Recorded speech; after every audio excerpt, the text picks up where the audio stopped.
alegria e satisfação que cumprimentamos os nossos amigos e irmãos do portal Escola Dominical com a gloriosa paz de nosso Senhor e Salvador Jesus Cristo. Estamos dando início a mais uma pré-aula, esta ferramenta que o portal Escola Dominical disponibiliza no início da semana, para que os irmãos possam melhor preparar a sua aula da Escola Bíblica Dominical. Leiam a revista das lições bíblicas, assistam a esta pré-aula, leiam o nosso texto de apoio no site do portal Escola Dominical, portalebd.org.br. Os irmãos, às vezes, dizem ter dificuldade de acompanhar a nossa exposição, porque nós não repetimos o texto da revista. E não o fazemos, porque a nossa proposta é trazer subsídios complementares aos amados irmãos. Então, por isso, nós fazemos uma outra abordagem. Mas, para que os irmãos não se sintam perdidos, os irmãos leiam o nosso texto de apoio, ou pelo menos os slides que acompanham o texto, porque nós seguimos este roteiro na nossa exposição. E aí esta dificuldade fica superada.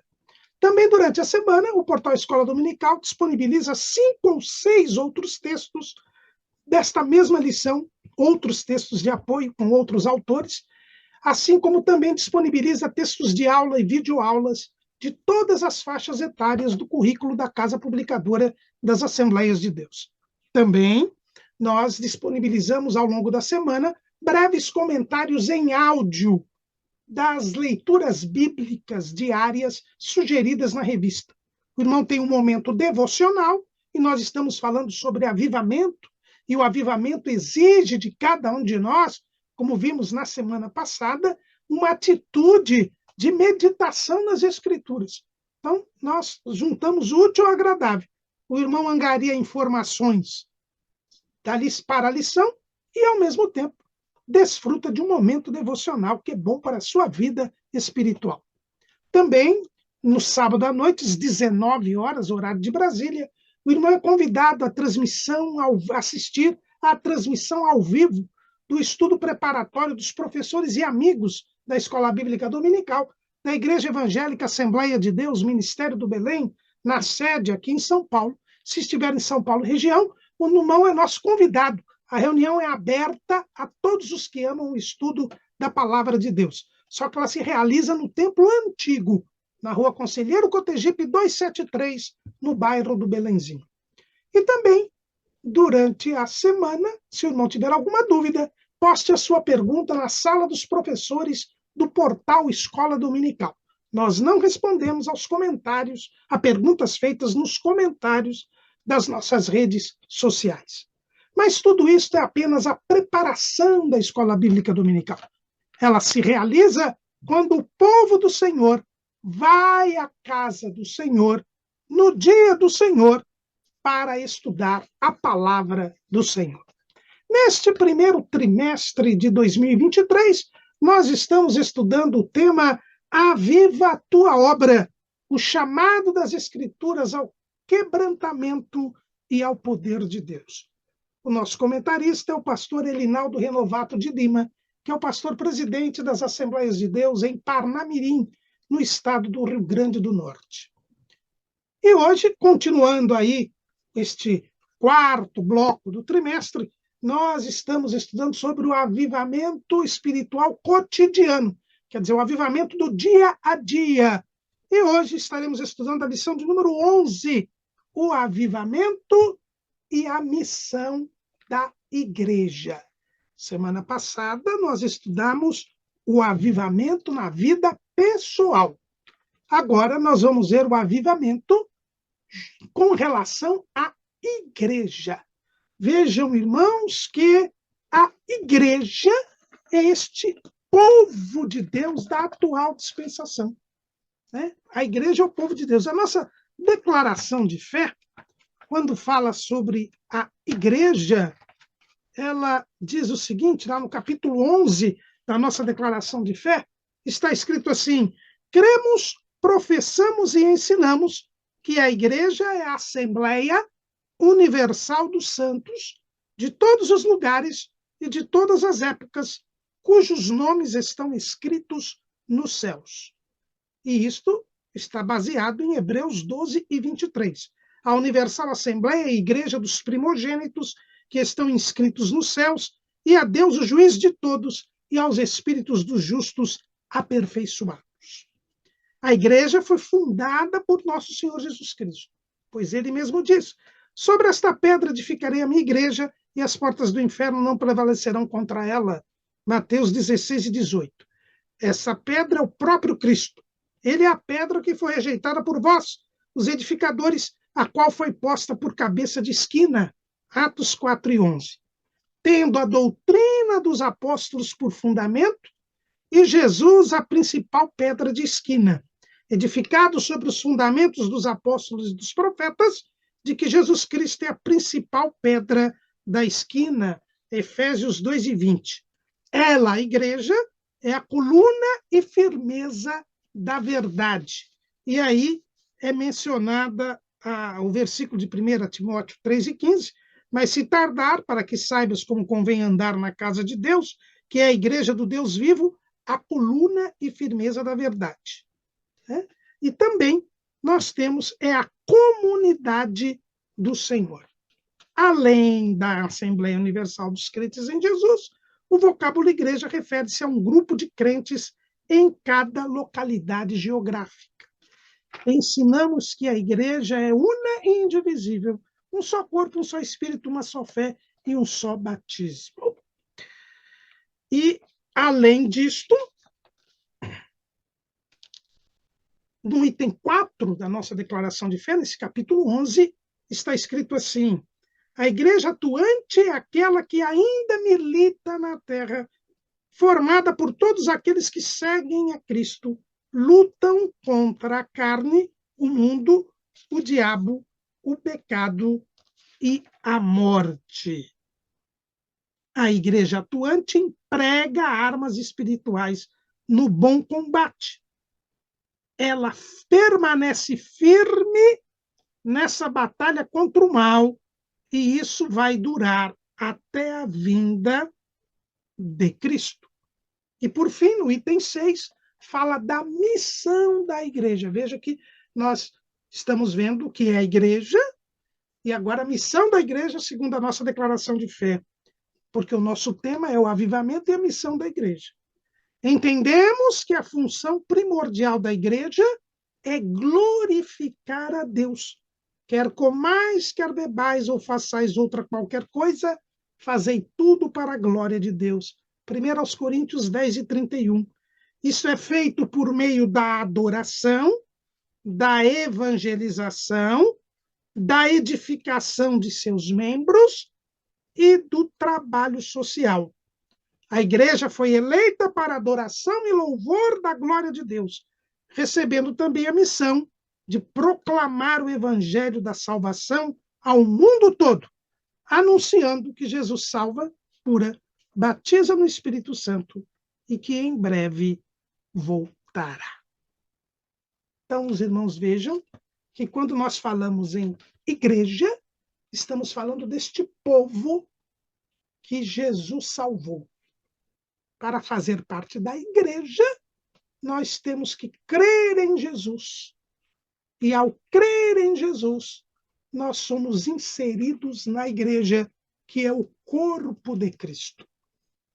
Então, a igreja, ela é formada, como nós vimos aqui, na declaração de fé, pela Assembleia Universal dos Santos de todos os lugares e de todas as épocas, cujos nomes estão escritos nos céus.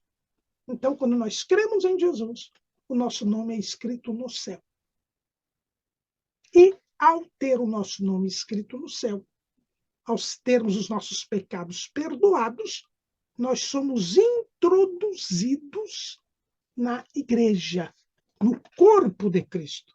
Paulo fala disso lá em 1 Coríntios, capítulo 12, versículo 13. Porque todos nós fomos batizados em um espírito, formando um corpo, quer judeus, quer gregos, quer servos, quer livres, e todos temos bebido de um espírito. Porque também o corpo não é um só membro, mas muitos.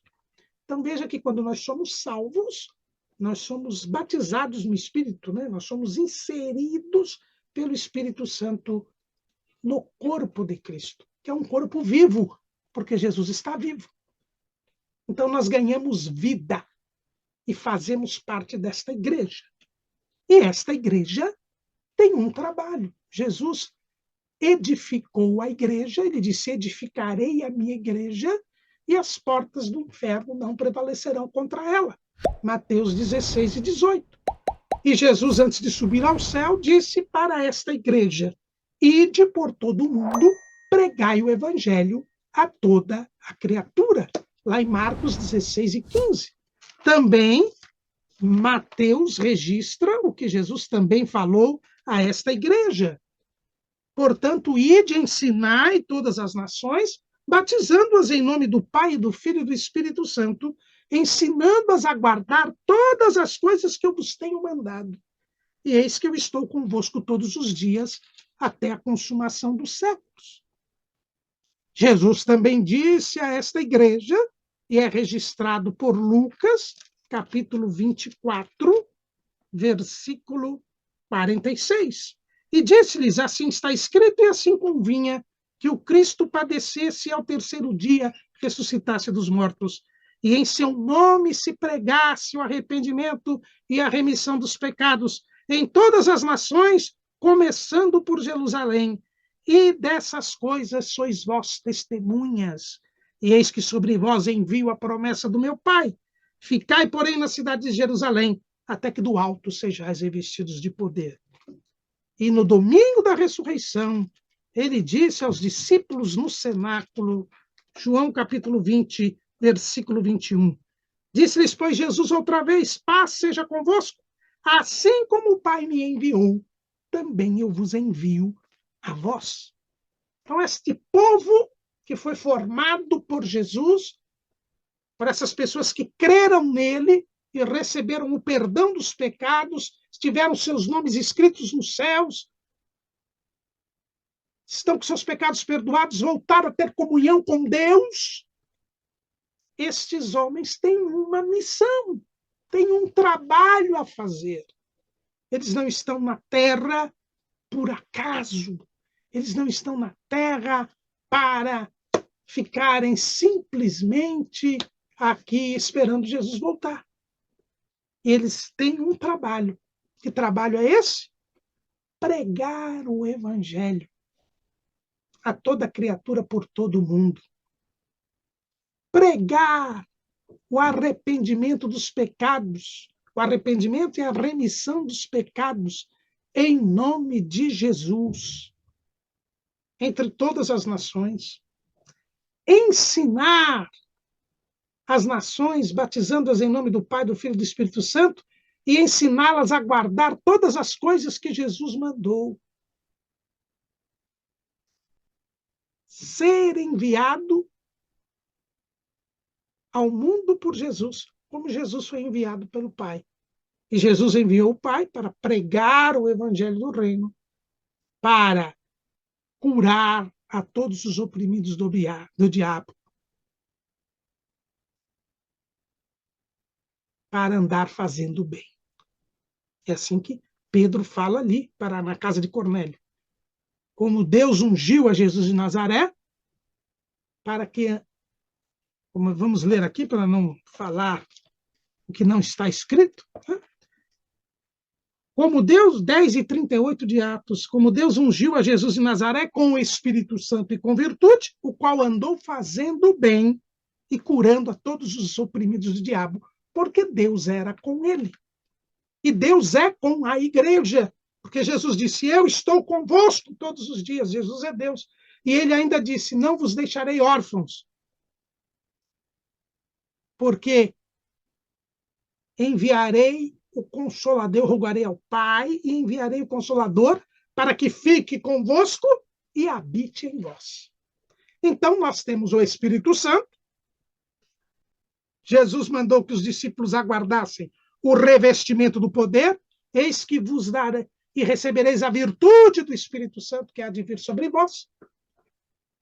E assim como Deus ungiu a Jesus de Nazaré com o Espírito Santo e com virtude, também agora unge os seus discípulos com o Espírito Santo e com virtude, para que eles andem fazendo o bem, curando a todos os oprimidos do diabo, porque Deus é com eles, para que eles preguem o evangelho a toda criatura por todo o mundo, para que eles ensinem as nações, batizando-as em nome do Pai, do Filho e do Espírito Santo, e ensinando-as a guardar todas as coisas que eles têm mandado, para que eles sejam enviados, assim como Jesus foi enviado. E assim como Jesus consumou a obra que o Pai lhe deu a fazer, a igreja possa consumar a obra que lhe deu a fazer. Então a igreja tem missão. Nós até colocamos aí no nosso esboço, né, algumas missões, lembrando até um trimestre de alguns anos atrás, onde nós estudamos exatamente sobre a igreja e a sua missão. Onde, naquela oportunidade, o pastor Leonai Cabral elencou ali 10, 12 missões da igreja. E o avivamento, ele torna a vida espiritual abundante. Lembrem-se os 5 significados de avivamento: vida espiritual abundante, crescimento espiritual, renovação espiritual, nitidez espiritual e agilidade espiritual. O avivamento, ele facilita, intensifica, retoma a missão quando a igreja começa a dormir, quando a igreja começa a deixar a desejar o cumprimento da sua missão. Veja que a nossa declaração de fé diz que a primeira missão da igreja é a glorificação de Deus. Quer comais, quer bebais, ou façais outra coisa, fazei tudo para a glória de Deus. E nós só podemos fazer tudo para a glória de Deus, para que o nome do Senhor seja engrandecido, para que as pessoas louvem a Deus, se nós estivermos fazendo a vontade de Deus. Veja que na oração que Jesus nos ensinou, na oração dominical, Jesus diz assim: faça-se a tua vontade, não é? Venha o teu reino, seja feita a tua vontade, tanto na terra como no céu. Porque teu é o reino, o poder e a glória para sempre. Nós devemos glorificar a Deus. Nós devemos tudo fazer para que o nome de Deus seja reconhecido, seja honrado, seja percebido e admirado pelas pessoas. E o avivamento nos leva a glorificar a Deus mais intensamente. Veja que no dia de Pentecostes o nome do Senhor foi glorificado, porque depois que Pedro pregou, os apóstolos pregaram, 3.000 almas se converteram ao Senhor. E não há forma maior de glorificar a Deus do que as pessoas reconhecerem a Deus como Pai, crerem em Jesus como Filho de Deus e se tornarem irmãos de Jesus e filhos de Deus. Tudo que fizermos deve ser para a glória de Deus. Temos que estar totalmente voltados para Deus. Isso só é possível se nós estivermos avivados. Se nós estivermos numa vida de meditação nas Escrituras, numa vida de oração, de jejum, revestidos de poder, porque aí nós seremos testemunhas de Jesus. E ser testemunha é ser prova. E quando nós somos prova de Jesus, as pessoas percebem que nós somos filhos de Deus. As pessoas veem as nossas boas obras e glorificam ao Pai que está nos céus. Quem disse isso foi Jesus. Mateus 5:16. assim resplandeça a vossa luz diante dos homens, para que vejam as vossas boas obras e glorifiquem ao vosso Pai que está nos céus. As pessoas só vão glorificar a Deus se virem Deus em nós. E as pessoas só verão Deus em nós se nós refletirmos a imagem do Senhor. E para refletirmos a imagem do Senhor, nós temos que nos conformar à imagem de Jesus. Passarmos a agir como Jesus, passarmos a viver como Jesus. Isto só é possível se nós nos meditarmos nas Escrituras, ouvirmos e cumprirmos as Escrituras, porque são as Escrituras que testificam de Jesus. E se eu quero saber como Jesus viveria, o que Jesus faria em meu lugar, como aquele romance de Charles Sheldon, né? Em seus passos que faria Jesus, eu preciso seguir as pisadas de Jesus. Mas eu só vou saber quais são as pisadas de Jesus se eu ler a Bíblia, se eu estudar a Bíblia, se eu meditar nas Escrituras, se eu conhecer as Escrituras. Porque aí eu vou viver de acordo com as Escrituras, e se eu viver de acordo com as Escrituras, eu vou viver de acordo com Jesus. Porque o próprio Jesus disse que são as Escrituras que testificam dele. Mas para também eu poder ser testemunha de Jesus, para eu poder refletir a imagem de Jesus, eu preciso viver uma vida de oração e de jejum. Porque na oração, assim como meditando na palavra, eu vou me santificando e vou vivendo de acordo com Jesus, ficando cada vez mais parecido com Jesus. E aí as pessoas vão ver Jesus em mim. Como diz aquele cântico que foi gravado aí, principalmente pela Cassiane, né? Quando nós vemos, ele diz assim, até que o mundo possa ver a glória em meu rosto, a tua glória em meu rosto brilhar. E ela fala da palavra de Deus, né? Nós devemos esconder a palavra de Deus no nosso coração para não pecar contra Jesus, contra Deus, para que reflitamos a imagem de Cristo em nós. E isso só se faz com a santificação.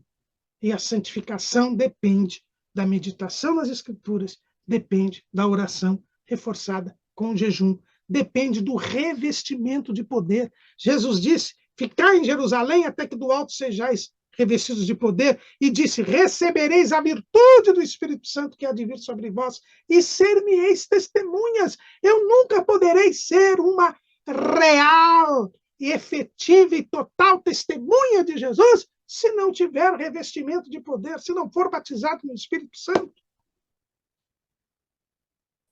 E depois receber os dons espirituais, porque através dos dons espirituais e dos sinais das operações de Deus que seguem os que creem, é que se confirma a palavra que é pregada.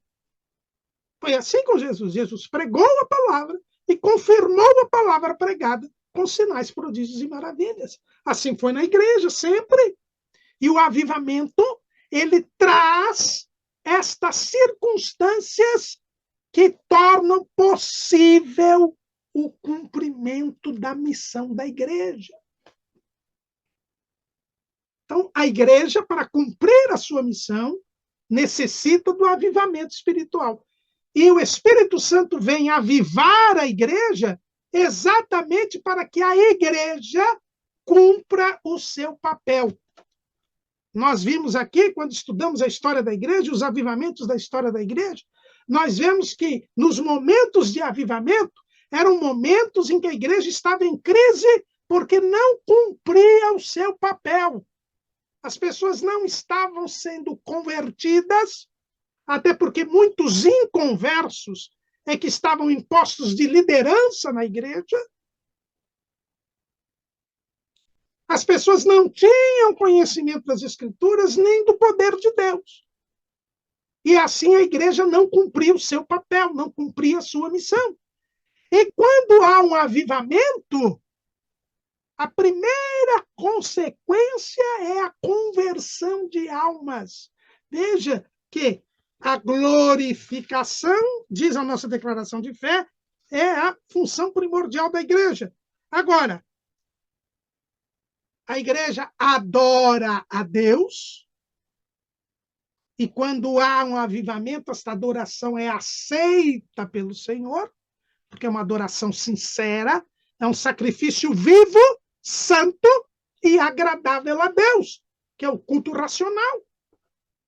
Quando há pecado na igreja, quando há negligência e desobediência na igreja, e veja que uma igreja que não evangeliza está desobedecendo a Jesus, porque Jesus disse, ide por todo mundo, pregai o evangelho a toda criatura. Uma igreja que não ensina a palavra de Deus, uma igreja que não dá prioridade à palavra de Deus, ela também é uma igreja que está desobedecendo a Jesus, porque Jesus disse, ide e ensinai todas as nações, batizando-os em nome do Pai, do Filho e do Espírito Santo, e ensinando-as a guardar todas as coisas que eu vos tenho mandado. Uma igreja que não ensina a palavra, uma igreja que não prega o evangelho, ela está em desobediência, e desobediência é pecado. Desobediência é pecado. E aí é preciso haver a vivificação, é preciso haver o avivamento. E quando há o avivamento, aí a adoração a Deus é aceita. Aí é um sacrifício vivo, santo e agradável a Deus. Porque o culto, a adoração que for feita com a pessoa em pecado, ela gera nojo da parte de Deus. O profeta Isaías bem o disse, lá no capítulo 1 de Isaías, ele diz assim, capítulo 1, versículo 4, ai da nação pecadora, do povo carregado da iniquidade, da semente de malignos, dos filhos corruptores, deixaram o Senhor, blasfemaram do Santo de Israel, voltaram para trás. E aí, no versículo 11, ele diz, de que me serve a minha multidão de vossos sacrifícios? Diz o Senhor, já estou farto dos holocaustos de carneiros e da gordura de animais nédios, e não folgo com o sangue de bezerros, nem de cordeiros, nem de bodes. Quando vindes para comparecerdes perante mim, quem requereu isso de vossas mãos, que viesses pisar os meus átrios? Não tragais mais ofertas de balde. O incenso é para mim abominação, e também as festas da lua nova e os sábados e a convocação das congregações. Não posso suportar iniquidade, nem mesmo o ajuntamento solene.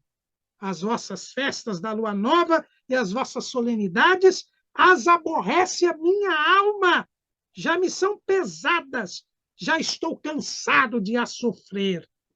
Pelo que, quando estendeis as mãos, escondo de vós os olhos. Sim, quando multiplicais as vossas orações, não as ouço, porque as vossas mãos estão cheias de sangue.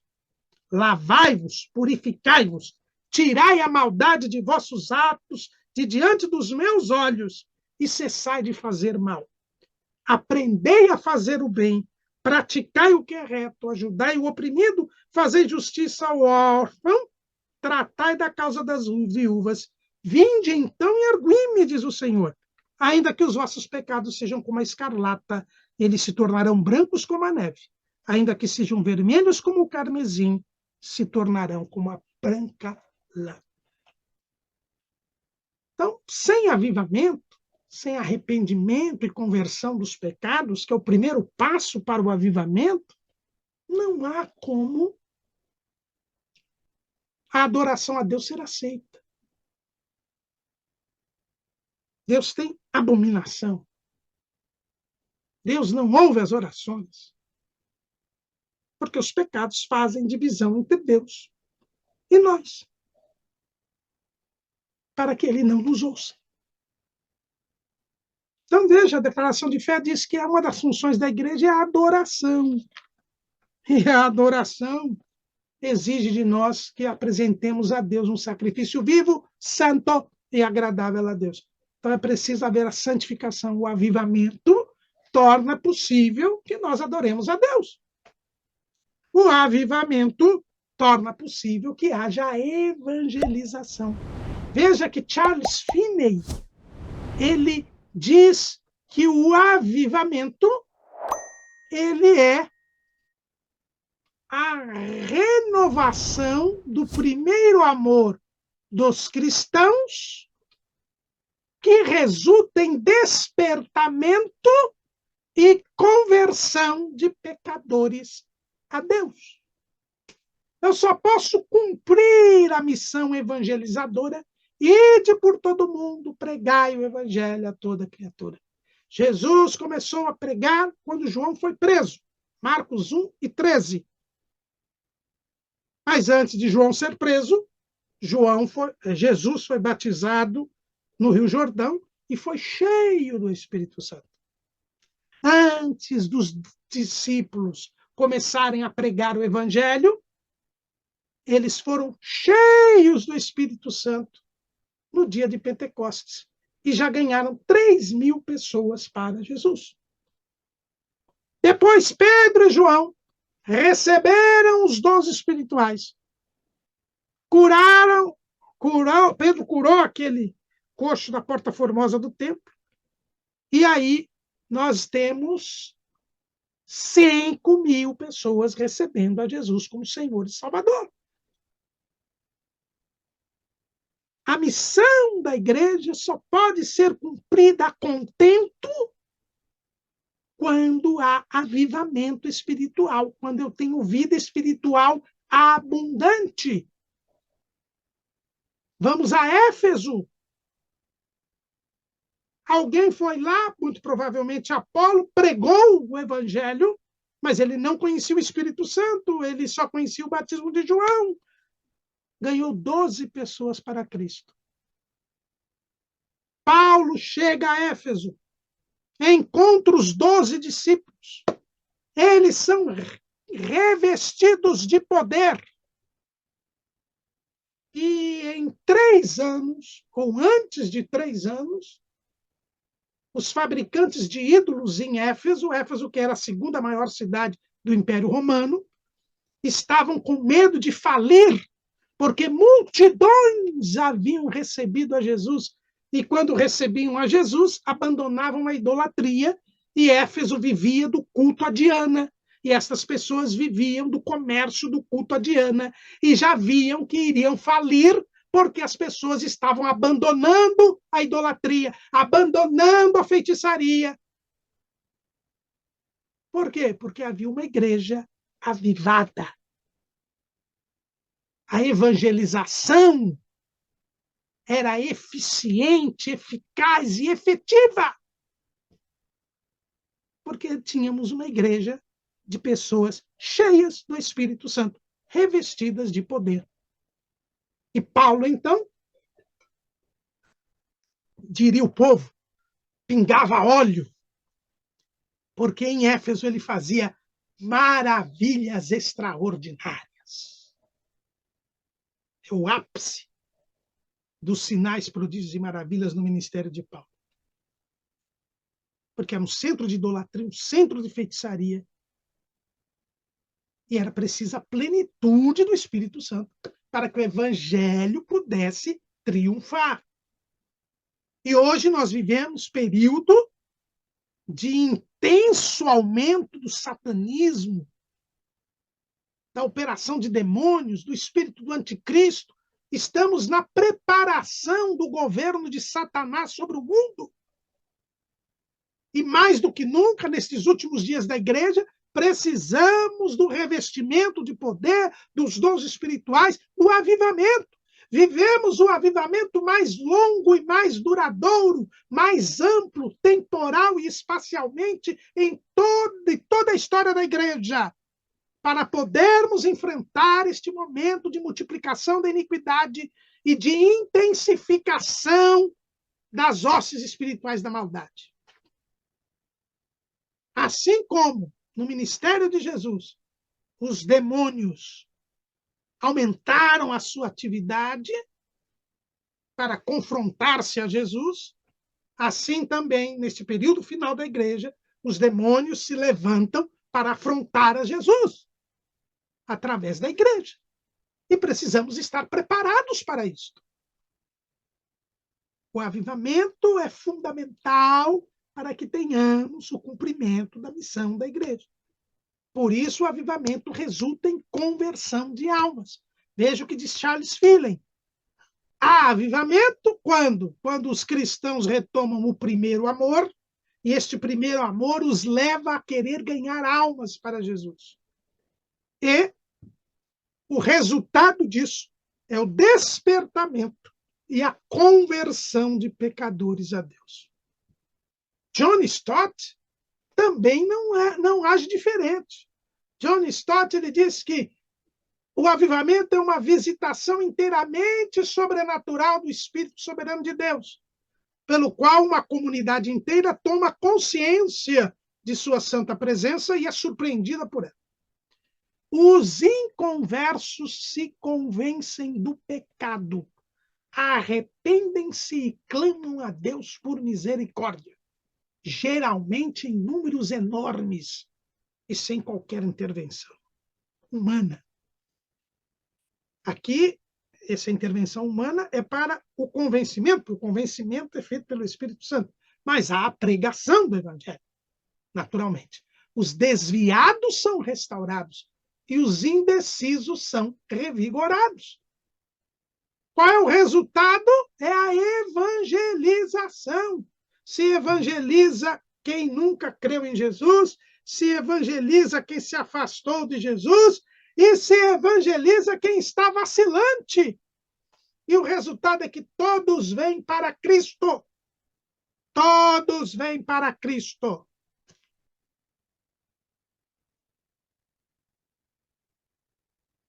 Porque a missão da igreja, ela depende do avivamento espiritual, da plenitude do Espírito Santo na vida de cada crente, para que a evangelização seja eficiente, eficaz e efetiva. O que quer dizer eficiente?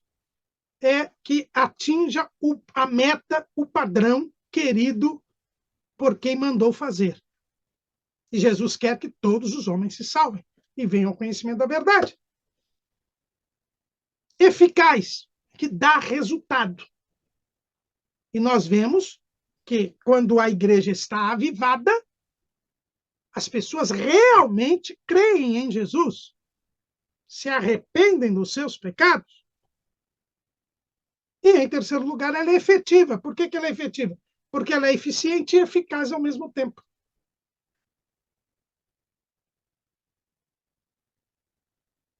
Nós, com o uso dos mínimos de recursos possíveis, você tem o maior dos resultados.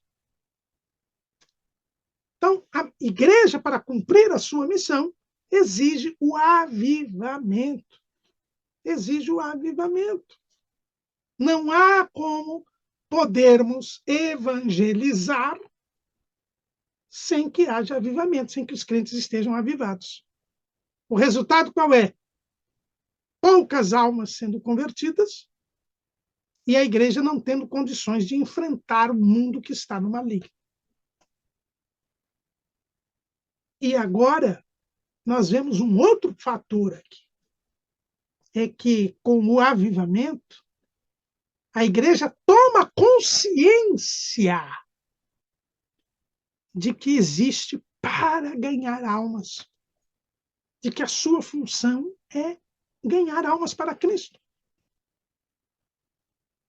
Quando a igreja está fora do avivamento, ela desvia o seu foco, ela fica distraída, ela perde o seu foco.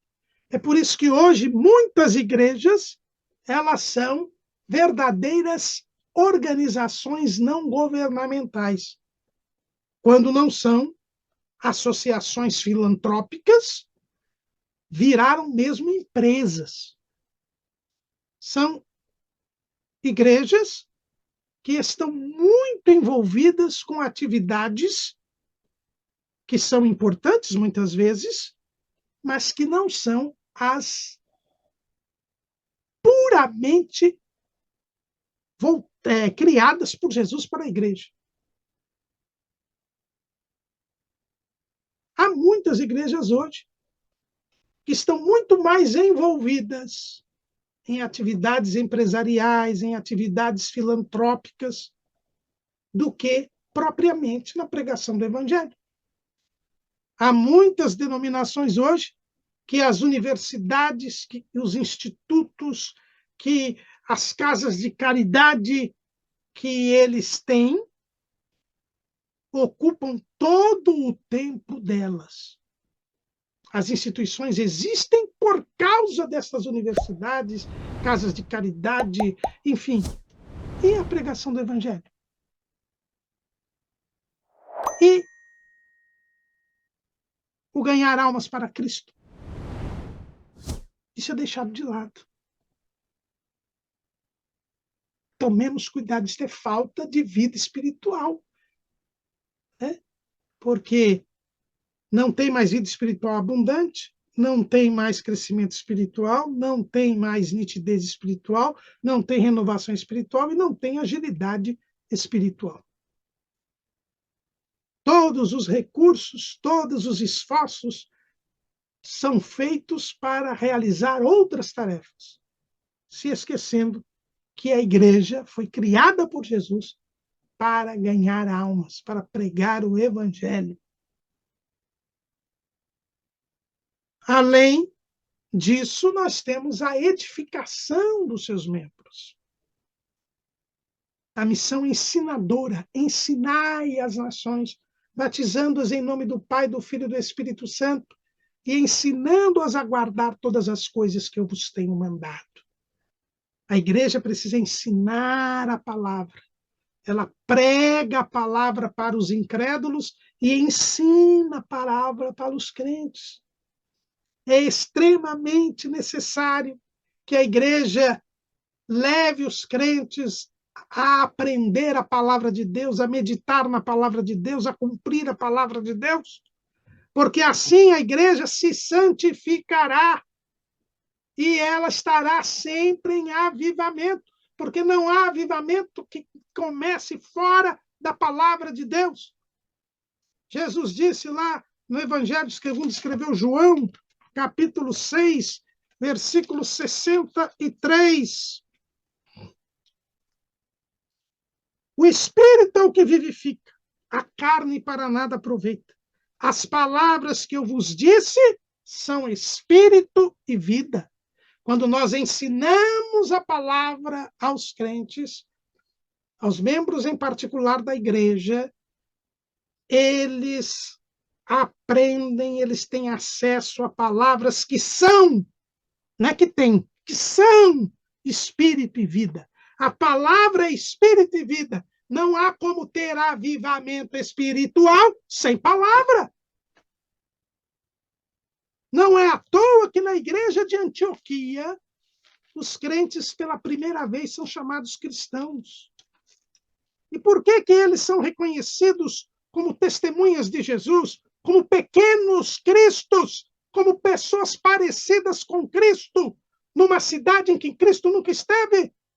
Porque eles aprenderam durante todo um ano a palavra de Deus. Atos capítulo 11, versículo 26.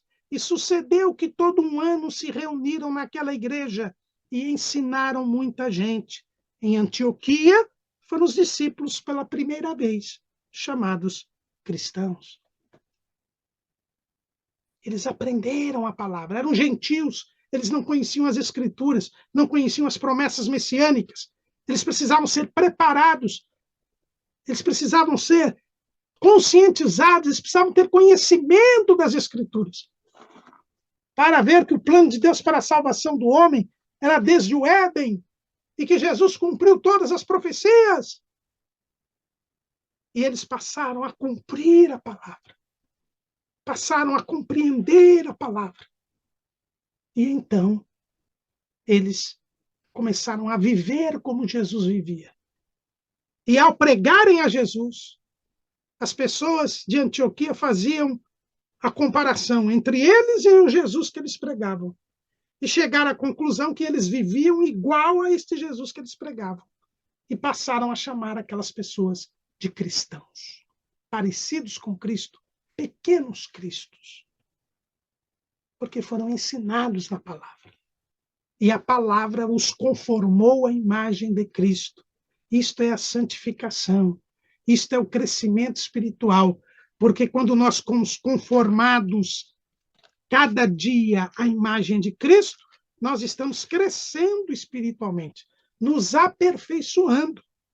É o que diz Paulo lá em Efésios, capítulo 4, versículo 12, querendo o aperfeiçoamento dos santos para a obra do ministério, para a edificação do corpo de Cristo, até que todos cheguemos à unidade da fé e ao conhecimento do Filho de Deus, a varão perfeito, a estatura, a medida da estatura completa de Cristo. Isto é crescimento espiritual, é avivamento. A igreja, quando cumpre a missão da igreja, a sua missão ensinadora, quando ela ensina a palavra, ela permite o crescimento da igreja, e a igreja vai se edificando, vai aumentando em qualidade e em quantidade, porque as pessoas, tendo conhecimento das Escrituras, pregam para outras o evangelho genuíno, e as pessoas se convertem, e estas pessoas se mantêm em santidade, e a igreja vai aumentando, e a igreja vai crescendo. E isso é avivamento. Há uma retroalimentação. A palavra sendo ensinada traz vida abundante aos crentes. E os crentes, tendo vida abundante, crescem espiritualmente pela palavra. E ao crescer espiritualmente pela palavra, ganham mais almas para Cristo e se mantêm em santidade. E a igreja vai crescendo.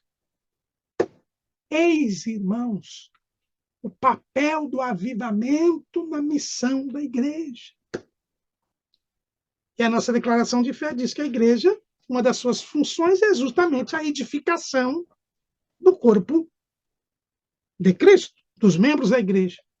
E o outro papel da igreja é o trabalho social. Sim, no trabalho social, nós revelamos o nosso amor ao próximo. Nós suprimos as necessidades materiais dos nossos irmãos e das pessoas da sociedade. Agora, esse trabalho social tem a ver com ganhar almas para Cristo. Não é fazer uma barganha. Eu te dou o pão material e você vira membro da igreja. Não. Mas é mostrar às pessoas, através do nosso gesto, que nós somos cristãos e, por sermos cristãos, amamos a Deus e amamos ao próximo. Um amor desinteressado, um amor sofredor, um amor benigno. E as pessoas, ao verem este gesto, não só os que são ajudados, mas aqueles que veem as pessoas sendo ajudadas, aí eles notam que nós temos o fruto do Espírito. E tocados, impactados por este gesto gratuito, eles começam a entender o amor de Deus revelado na pessoa de Jesus, a entrega de Jesus por nós. E aí eles passam a querer também a salvação. Mas este trabalho social não pode comprometer o ministério da palavra e a oração. Quando os apóstolos perceberam que a ajuda às viúvas iria comprometer esse trabalho deles, eles criaram o diaconato. Está lá no capítulo 6 de Atos. Mas os diáconos, embora cuidassem das tarefas materiais, eles não descuidaram da evangelização. Veja Estevão, como nós já estudamos aqui. Estevão cuidava das viúvas, mas não deixava de evangelizar nas sinagogas e nas ruas, e não deixava de ter uma vida de oração e de estudo da palavra, e não deixava de fazer sinais, prodígios e maravilhas. Filipe, nós não vemos nenhum relato em Jerusalém, mas quando ele vai para Samaria, ele também prega o evangelho, também faz sinais, prodígios e maravilhas. O que nos dá a entender e a inferir que isso também acontecia em Jerusalém. Esse trabalho social, as tarefas seculares da igreja, as atividades eclesiásticas, elas têm que ter sempre por foco ganhar almas para Jesus e manter os crentes em santidade. É para isto que nós somos chamados. Paulo, ele relata lá em um dos seus discursos o que Jesus disse a ele, logo no início da sua vida cristã. Atos capítulo 26, versículo 16. Mas levanta-te, põe-te sobre teus pés, porque te apareci por isto, para te pôr por ministro e testemunha, tanto das coisas que tens visto, como daquelas pelas quais te aparecerei ainda, livrando-te deste povo e dos gentios, a quem agora te envio, para lhes abrires os olhos, e das trevas os converteres à luz, e do poder de Satanás a Deus, a fim de que recebam a remissão dos pecados e sorte entre os santificados pela fé em mim. Então, qual era a tarefa de Paulo? Abrir os olhos dos gentios. Das trevas os converter à luz, do poder de Satanás a Deus, a fim de que eles recebessem a remissão dos pecados e sorte entre os santificados pela fé em Jesus. Então, o que nós percebemos é que o apóstolo Paulo, e não é porque era o apóstolo Paulo. Ah, mas isso era o apóstolo Paulo. Não. Isso é para toda a igreja. E quem diz isso nem é Paulo, é Pedro. 1 de Pedro, capítulo 2, versículo 9. Mas vós sois a geração eleita, o sacerdócio real, a nação santa, o povo adquirido, para que anuncieis as virtudes daquele que vos chamou das trevas para a sua maravilhosa luz. Nós somos chamados para anunciar as virtudes de Jesus, para que as pessoas saiam das trevas e venham para a luz de Jesus. A maravilhosa luz. Isto quer dizer que nós temos que fazer sinais, prodígios e maravilhas para que as pessoas possam saber que a luz de Jesus é maravilhosa, para que elas se convertam. Mas eu só vou poder fazer isso se eu for nação santa, se eu for sacerdócio real. Ou seja, se eu estiver em comunhão com Deus, se eu for testemunha. Veja que Paulo diz, que Jesus diz que ele tinha que ser testemunha. Ele foi constituído para ser testemunha. E Jesus disse que só seria testemunha quem fosse revestido de poder. Olha, eu te pus por ministro, porque ele foi separado para ser ministro, e ele tinha os 5 dons ministeriais. Ele era apóstolo, ele era profeta, ele era pastor, ele era doutor e ele era evangelista. Mas veja que ele era ministro, mas ele também era testemunha. E ser-me-eis testemunhas. Quando? Quando receber a virtude do Espírito Santo. É por isso que ele é batizado com o Espírito Santo, assim que ele é batizado nas águas. E as pessoas devem se converter, receber o perdão dos pecados e alcançar sorte entre os santificados pela fé em mim. A igreja, ela deve ganhar almas e ela deve manter estas almas na igreja entre os santificados, cuidando da santificação delas. E o ensino da palavra é a principal forma de santificação. Não há como se conseguir o cumprimento da missão da igreja sem que haja avivamento. E o avivamento permite o cumprimento da missão da igreja.